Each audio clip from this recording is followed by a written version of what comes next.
It was a long, hard day from the very first kilometre until the last. There was no certainties in what was going to happen in the final. There was still, a couple of really fast guys. Tom was there, Pozzato's there. In small groups like that, he's definitely someone who's got to be thought about. A guy like Julian Dean as well. So obviously it was, like I said, a really long, hard day, and I was definitely coming into the final. I was more worried about gaining points on Zabel than knowing I was going to win the stage. It was difficult. It's always difficult to come into a bunch finish like that and think you're going to win. You can never be certain. So as far as what was different, I think nothing. I mean, I gave everything like I'd been giving in the other days. I think it just worked out today. Sometimes you need a little bit of luck. Can you describe what was going on when the Coupe Astana started? Was it something unexpected, or do you feel that something like that is going to happen? There was definitely a feeling in the bunch that something was going to happen. Just before the feeding zone, there was a lot of wind, and we had communication from the team vehicles that we had to stay in front because there was the possibility that someone might try something. And everybody was a little bit nervous because of the amount of wind.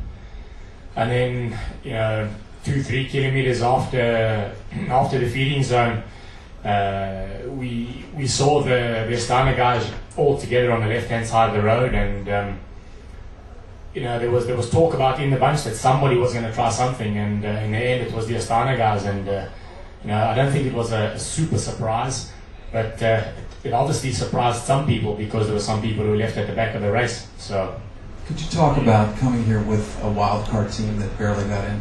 Has the amount of respect that you guys have been getting in the has it increased? Since the early days of the tour, what's it like on the bus now? Obviously, there's a lot more respect right now for the team and for all the guys in Team Barloworld. For us to come to the biggest race in the world, the hardest race in the world, already have 2 stage victories. Second in the points classification, second in the mountains classification right now. There's not many Pro Tour teams in this race that have done better than that. So, there's definitely a lot more respect right now for this team, even though we are a slightly smaller team. But I'm sure if things keep going in the future, that Team Barloworld will be one of the best teams in the world in the years to come. Can you tell us something about cycling in South Africa? At which level is it right now, and what does this victory mean for it?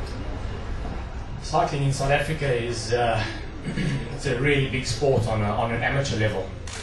A lot of people who participate in cycling for fun, and do races, like the August cycle tour down in Cape Town. The problem is that there's not enough behind the sport to bring the sport up to a professional level like it is in Europe. There's so many people who get to a good amateur level, but then the transition to become professional in Europe isn't there. So something like this, I'm hoping that it will boost the sport in South Africa to get more young riders up to a professional level in Europe, because there are so many young, really talented riders that can perform on this level.